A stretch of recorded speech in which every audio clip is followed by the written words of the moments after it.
DNA to give me a suspect to go and arrest. sit on the And then if I went round their house, Oh, if you can do that one, you could have a telly on. searching the house, looking for a roll of black gaffer tape, if they found that, we'd be able to ask the scientists.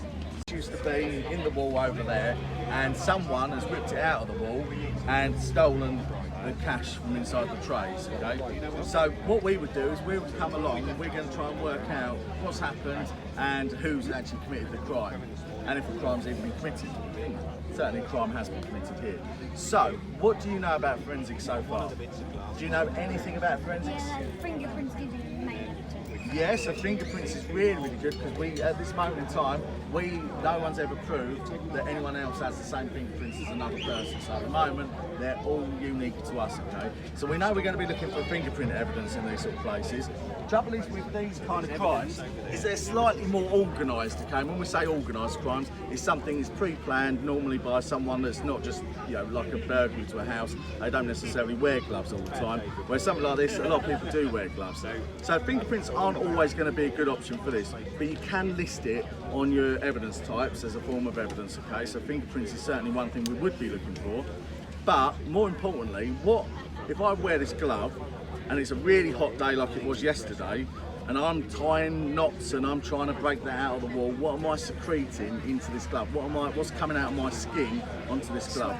Sweat. And what do you think sweat contains that is unique to me in that sweat? DNA, absolutely. So sweat has got lots and lots of DNA in there. So if the silly person that's committed this crime leaves their glove behind, that glove's going to have their DNA in there, hopefully, okay? So what we'd be looking at doing is taking the glove and then being able to see if there's any DNA in there.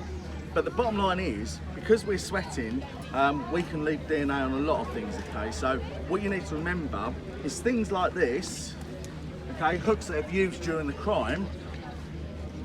Have they always worn gloves when they were handling these? If they've brought them from home, or they've nicked them from work, or they've stolen them from a shop or something, there's probably every possibility at some point they've not always worn gloves when they've handled them. So we'd expect fingerprints on there, we'd expect DNA on there. So we'd be looking for, you know, DNA and fingerprints on pretty much anything and everything. So something like Andy's got there, the plastic gloves.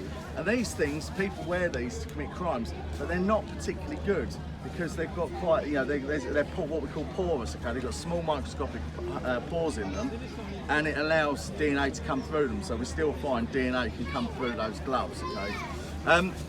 So on this rope, if I'm pulling this knot without any gloves on, and I'm pulling on that rope, what am I leaving on this?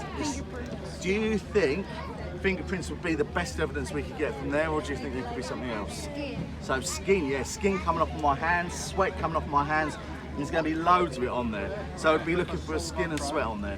What about these little bits? Do we know what these are called? Threads, they are threads. We would use the term fibres. Okay, so fibres, very much like the balaclava here. So they don't, people that commit these crimes don't necessarily want us to know what their faces look like, so they'll wear a balaclava. So you can see here, these little fluffy bits, fibres, again, these would be quite unique to this mask. So, at a crime scene, if we found this, we'd be looking for what type of fibres are on it, because someone's brought this from home. So there might be dog hairs on there, okay, if they've got a dog or a cat.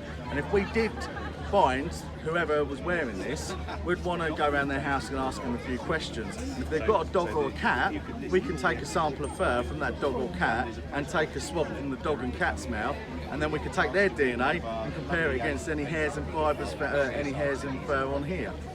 The main thing is, this is where I'm going to look really silly. If I put this on, what am I leaving around here as I'm talking to you? Spit, saliva, absolutely.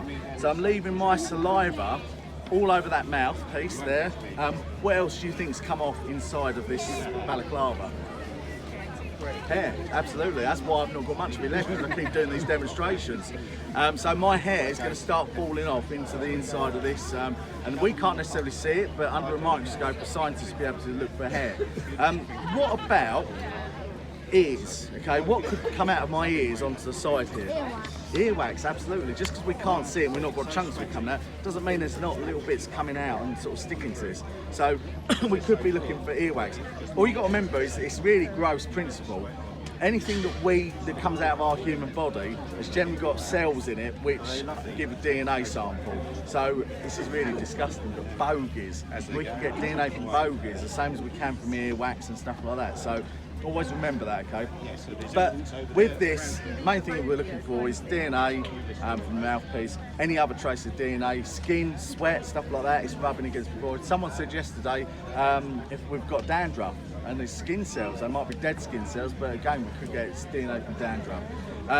But ultimately, if we get a suspect in custody, someone arrested, we would then be taking them into custody and we'd be doing what we call a hair combing. So we'd be combing their hair to see if there's anything in their hair. And in there might be fibres from inside of this hat. So if we can put the suspect in this hat by finding their hairs and sweat and stuff in this, and then fibres in the suspect's hair, that's really good for us. Yeah, it gives, we call that a two-way transfer. It's really, really good. So you've got fibres, DNA, fingerprints. There's a simple principle, and I can leave you to have a little look through the crime scenes to sort of work on this principle.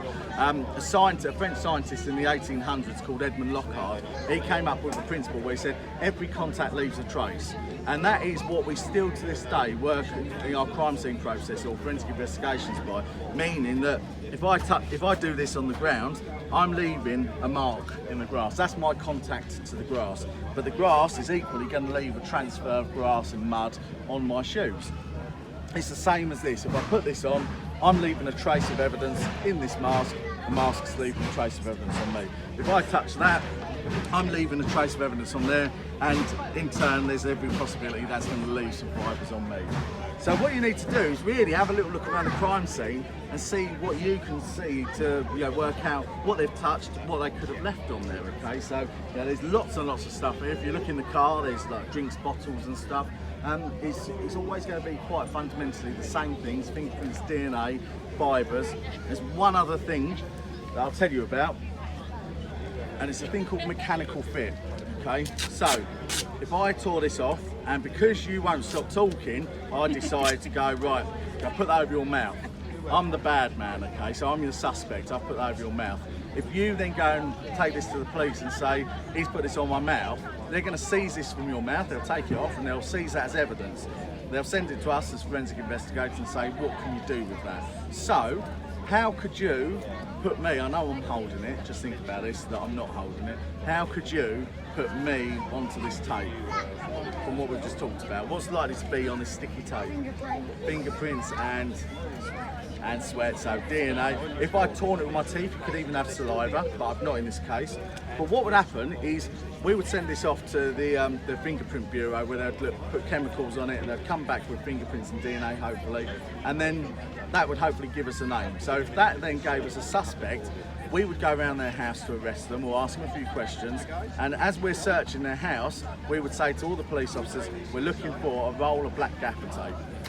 If the police officers then find it, they'll seize that as evidence, and then what I would ask a scientist to do is send them this bit from your mouth, send them this bit, and tell them, can you scientifically prove that that piece has come from that piece has come from that roll?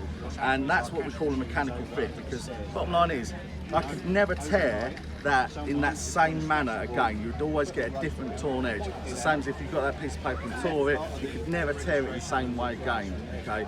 So anything we do, whether you smash a window, you could never replicate that smash in the same way. And we call that mechanical fit, okay? There's lots of types of mechanical fit, but that's the type of evidence we're looking for. So there's lots of things, fibre evidence, DNA, fingerprints, as well as mechanical fits on there that you can consider.